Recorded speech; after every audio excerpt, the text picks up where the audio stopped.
চাঁদ মামা নামটা শুনলেই আমাদের মন এক ছুটে পাড়ি দেয় দূর অতীতের অন্তরালে।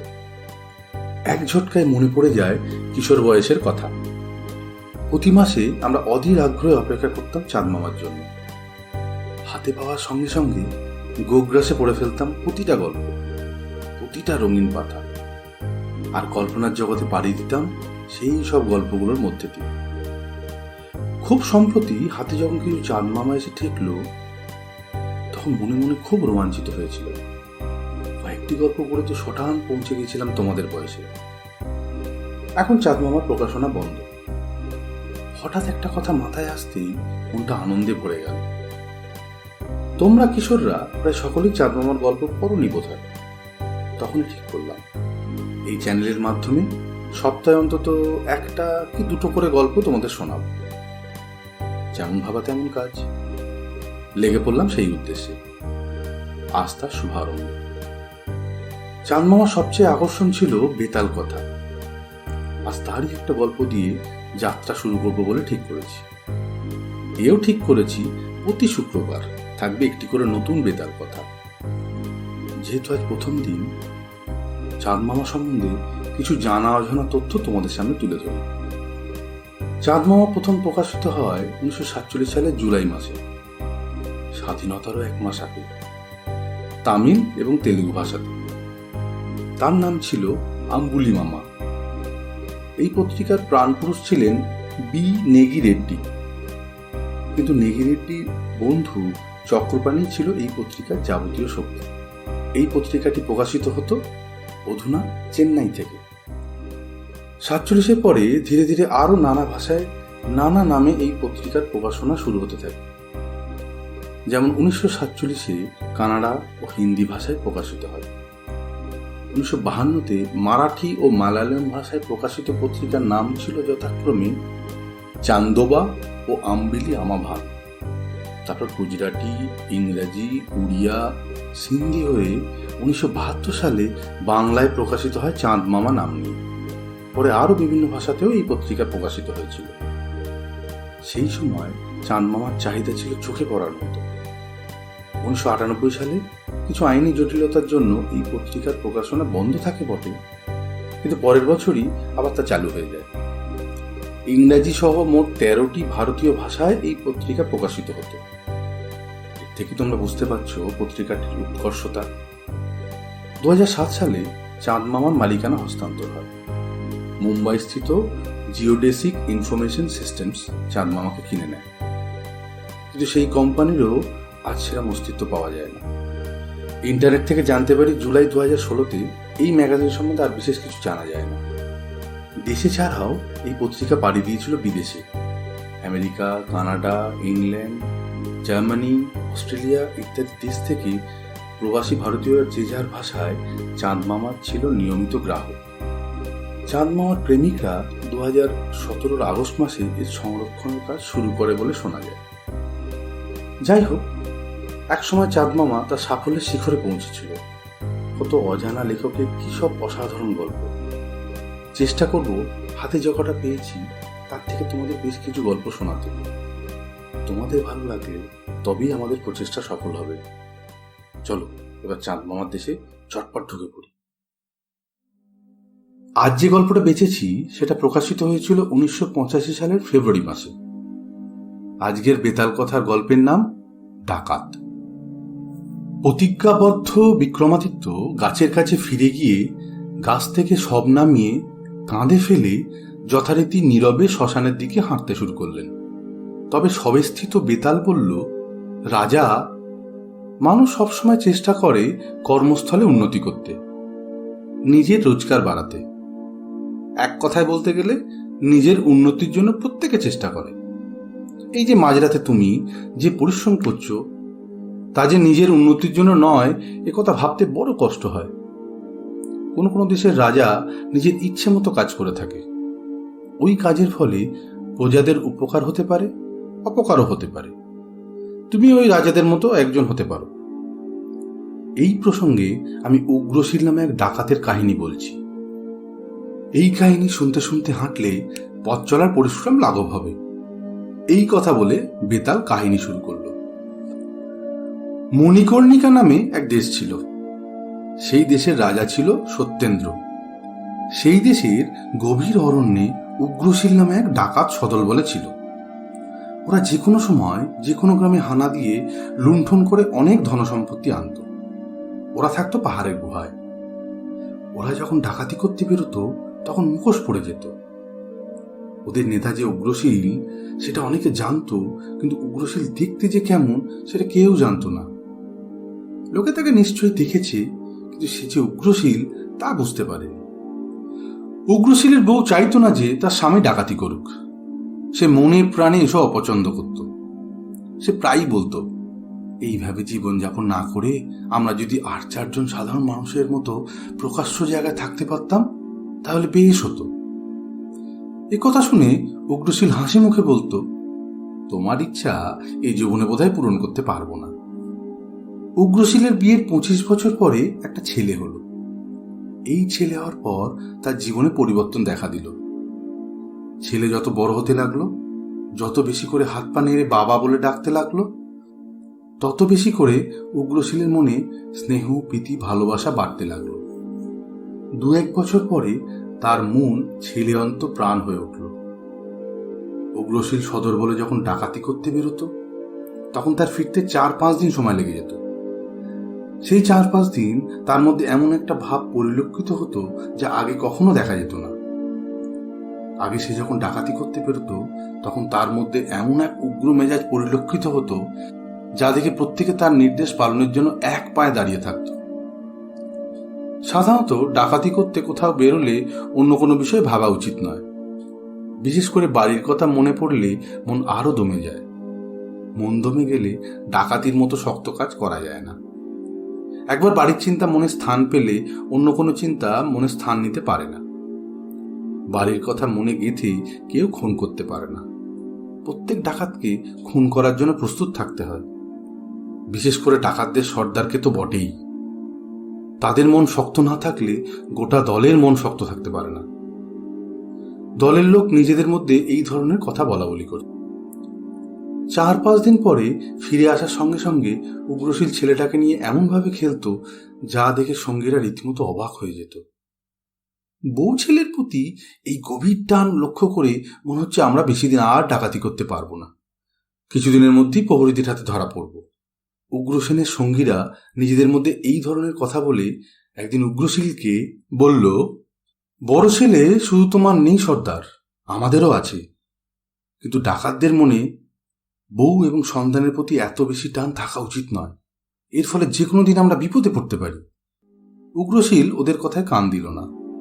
কিছুদিন পরে উগ্রশীল সঙ্গীদের নিয়ে দূরের এক গ্রামে ডাকাতি করার জন্য রওনা হলো। ৪ দিন ঘোড়ার পিঠে চেপে যাওয়ার পর যথারীতি ডাকাতরা দুপুরে গাছের ছায়ায় ঘুমিয়ে পড়েছিল। ওরা দিনের বেলায় গাছের আড়ালে গা ঢাকা দিয়ে থাকতো এবং রাতে ঘোড়ায় চেপে রওনা দিত। সেবার দুপুরে ঘুমিয়ে উগ্রশীল একটা স্বপ্ন দেখল। তার ঘোড়া হঠাৎ পড়ে গেছে। ঘোড়া পড়ে যাওয়ায় সেও পড়ে গেল, ফলে তার হাত পা ভেঙে গেল। খোঁড়া পায়ে সে হাঁটছিল। এমন সময় রাজপ্রহরীরা তাকে তাড়া করল। ওরা উগ্রশীলকে বল্লমে বিদ্ধ করল। ক্ষতবিক্ষত হয়ে উগ্রশীল যখন যন্ত্রণায় ছটফট করছিল তখন তার বউ এবং ৩ মাসের ছেলে পাহাড়ের চূড়া থেকে ঝাঁপ দিয়ে নিচে পড়ে মরে গেল। উগ্রশীল আর্তনাদ করে উঠল। তার ঘুম ভেঙে গেল। তার গোটা শরীর ঘেমে নিয়ে উঠেছে। ঘুম ভাঙার পর তার মনে হলো সে যে স্বপ্ন দেখেছে তা যদি ঘটে তাহলে তার জীবনে সার্থকতা কিসের? কার জন্য সে সব করছে? শুধু নিজের জন্য? নিজের জন্য এত সম্পদের, এত অর্থের কি প্রয়োজন? এই কথা ভেবে সে অদূরে ঘুমন্ত তার সঙ্গীদের ঘুম ভাঙিয়ে দিয়ে বলল, চলো ফিরে যাই। সে কি, ডাকাতি করতে বেরিয়ে কোনদিন তো আমরা ডাকাতি না করে ফিরে যাইনি? কয়েকজন সঙ্গী বলল, আমি তোমাদের সর্দার, এটা আমার কথা নয়, এটা আমার আদেশ। আমার নির্দেশ অমান্য করলে কোনো শাস্তি যে পেতে হবে তা নিশ্চয়ই তোমরা জানো। উগ্রশীল গম্ভীর গলায় বলল। ডাকাতরা অনিচ্ছা সত্ত্বেও আস্তানায় ফিরে গেল। সর্দারের কথা না মানার মতো সাহস তাদের ছিল না, কারণ সর্দারের কথা যে আগে না মানবে তাকে মেরে ফেলা হবে। অগত্যা ফিরতেই হলো। ওদের এত তাড়াতাড়ি ফিরতে দেখে ওদের স্ত্রী পুত্র পরিবারের লোকেরা অবাক হয়ে গেল। উগ্রশীল সবাইকে একত্র করে সমাবেশে বলল, আমরা মানুষ হয়ে জন্মেছি। এতকাল আমরা গভীর অরণ্যে পশুর মতো জীবনযাপন করেছি। আমাদের কৃতকর্মের প্রভাব আমাদের সন্তানের উপর পড়বে। তাই ভাবছি কাল সকালে সবাই মিলে রাজপ্রহরীদের কাছে আত্মসমর্পণ করব। তার ফলে আমাদের শাস্তি হতে পারে, কিন্তু আমাদের পরিবার পরিজনের ভবিষ্যৎ মঙ্গলদায়ক হবে। ওরা স্বাধীনভাবে জীবনযাপন করতে পারবে। উগ্রশীলের প্রস্তাব তার সঙ্গীদের কাছে ভালো লাগেনি। ওদের মত ছিল, আমরা এত বেশি অপরাধ করেছি যে রাজা আমাদের মৃত্যুদণ্ডই দেবে। তোমরা যদি আমার প্রস্তাব গ্রহণ না করো তাহলে সেটা তোমাদের অভিরুচি। আমি কিন্তু রাজপ্রহরীদের হাতে ধরা দেব। অবশ্য তোমাদের আর একবার ভাবনার জন্য সকাল পর্যন্ত সময় দিচ্ছি। উগ্রশীল বলল। উগ্রশীলের মধ্যে এই বিরাট পরিবর্তন লক্ষ্য করে তার বউ অত্যন্ত খুশি হল। তার সঙ্গীরা তার নির্দেশ পালন করতে অক্ষমতা জানানোর ফলে সে মনে মনে অত্যন্ত ক্ষুব্ধ হয়েছিল। সে সারা রাত ঘুমোতে পারেনি। রাত 3 প্রহর হয়ে যাওয়ার পর সে বাইরে বেরিয়ে এসে লক্ষ্য করল, অদূরে গাছের আড়ালে দাঁড়িয়ে তার 2 অনুচর কি যেন বলা বলি করছে। উগ্রশীলের ছেলে হয় আমাদের কাল হয়েছে। সর্দার যদি রাজপ্রহরীদের কাছে আত্মসমর্পণ করেন তাহলে আমাদের সবাইকে ওদের হাতে ধরা পড়তে হবে।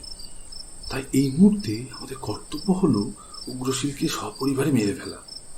একজন সঙ্গী বলল, আমি রাজি আছি, কিন্তু অন্যদের ব্যাপারটা বোঝাতে হবে তো। অন্য সঙ্গী বলল।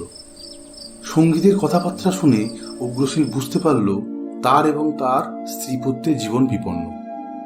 তাই সে তাড়াতাড়ি স্ত্রী এবং পুত্রের ঘুম ভাঙিয়ে ঘোড়ার পিঠে বসিয়ে রাজধানীর দিকে রওনা হল। 2 দিন পরে সূর্যাস্তের সময় উগ্রশীল রাজধানীতে পৌঁছাল। সে ঘোড়াটাকে ছেড়ে দিয়ে স্ত্রী এবং পুত্র সহ রাজপ্রাসাদের দিকে এগোতে লাগলো। অরণ্যে থাকতে অভ্যস্ত হওয়ায় রাজধানীর কোলাহল উগ্রশীলের বউয়ের কাছে খারাপ লাগছিল। উগ্রশীল একটি ধর্মশালায় সেই রাতে থাকার আয়োজন করে বউকে বলল, কাল সকালে আমি রাজপ্রহরীদের কাছে আত্মসমর্পণ করব।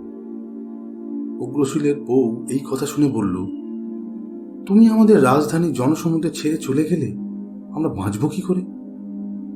তার চেয়ে তুমি আমাদের দুজনকে বিষ দিয়ে চলে যাও। বউ যে এই ধরনের কথা বলবে তা উগ্রশীল ভাবতেও পারেনি।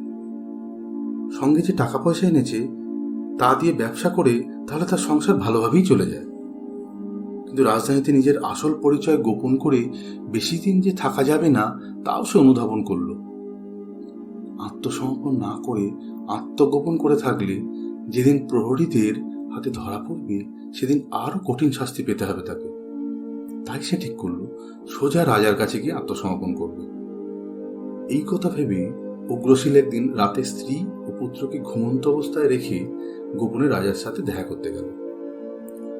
তার মতো ডাকাতের পক্ষে রাজপ্রহরীদের চোখ ধুলো দিয়ে রাজার কাছে পৌঁছানো খুব একটা শক্ত ব্যাপার ছিল না।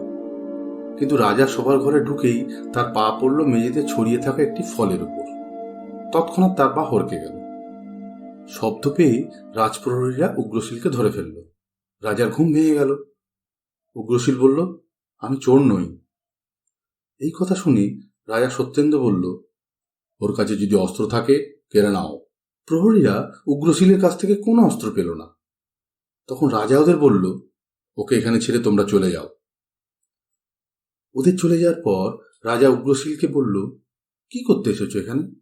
উগ্রশীল মাথা নত করে রাজাকে নমস্কার করে বলল, মহারাজ, আমি যে অপরাধ করেছি সে অপরাধের শাস্তি সরাসরি আপনার কাছ থেকে নেওয়ার জন্য এসেছি।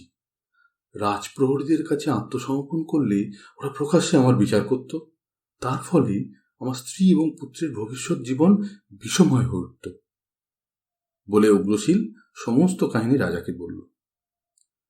তার জীবনের ঘটনা শুনে রাজা পাশের ঘর থেকে এক থলি এনে তার হাতে দিয়ে বলল, উগ্রশীল, এই থলির মধ্যে 100 স্বর্ণমুদ্রা আছে।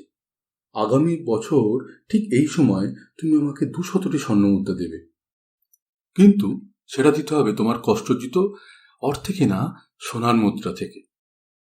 তারপর হাততালি দিয়ে প্রহরীদের ডেকে বলল, তোমরা একে রাজপথ পর্যন্ত যত্ন করে নিয়ে ছেড়ে দেবে। প্রহরীরা রাজার নির্দেশ মতো উগ্রশীলকে রাজপথে ছেড়ে দিয়ে ফিরে গেল। বেতাল এই কাহিনী শুনিয়ে বলল, রাজা অত বড় ডাকাত উগ্রশীল যখন নিজে থেকে ধরা পড়ল, তখন রাজা সত্যেন্দ্র তাকে কঠোর শাস্তি না দিয়ে 100টি স্বর্ণমুদ্রা দিল কেন?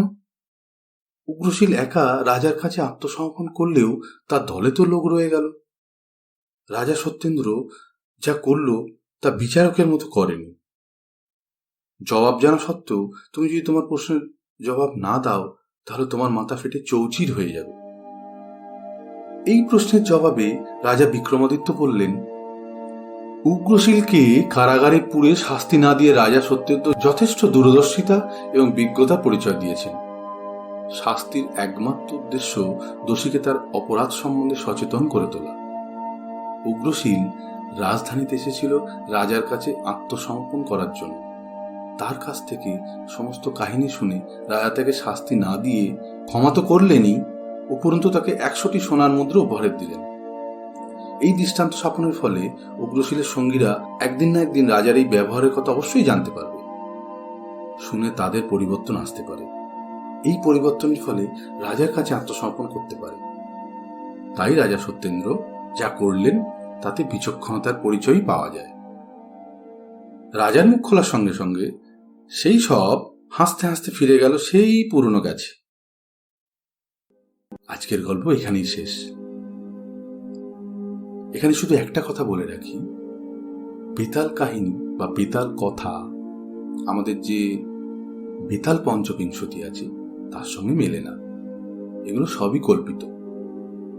কেমন লাগলো অবশ্যই তোমরা জানাবে, আর খুব ভালো থাকবে।